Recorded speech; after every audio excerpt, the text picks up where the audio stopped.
Did halacha for women evolve historically, or remains constant? Have you ever wondered how Jewish law has changed over time, especially regarding women?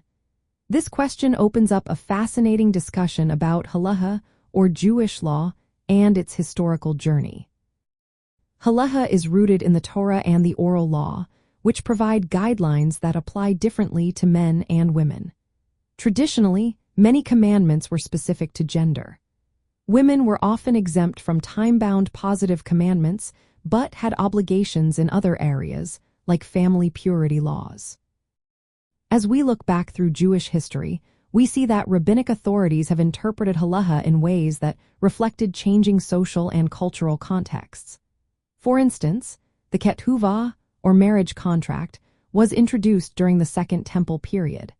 This was a response to the need to protect women's rights in marriage and divorce. It shows how halacha adapted to meet the needs of women at that time.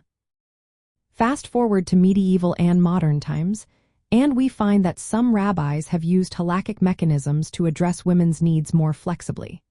For example, they have granted divorces to Agunot, or women who are unable to obtain a religious divorce document, through legal leniencies. This demonstrates a willingness to adapt halacha to better serve women's circumstances.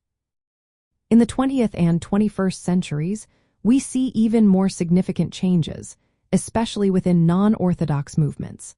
The conservative and reform movements have opened doors for women to become rabbis and to count in prayer quorums.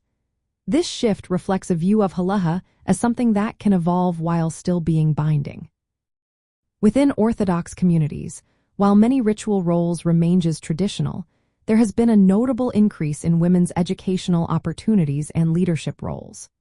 For example, the Chabad Lubavitch movement recognizes women as shluchot, or emissaries, allowing them to take on significant roles in outreach and education while maintaining traditional practices. Today, many women study Torah and Talmud more extensively than in the past. Some communities have introduced new takanot to improve women's participation in synagogue life and religious ceremonies. Legal rulings continue to be debated and adapted to address contemporary issues like divorce and leadership roles. Understanding this historical evolution shows that halacha concerning women has both continuity and change. Its core principles remain as rooted in classical texts, but its interpretation and application have evolved to meet the changing needs of Jewish women throughout history. This knowledge encourages informed engagement with tradition and ongoing dialogue about women's roles in Jewish life.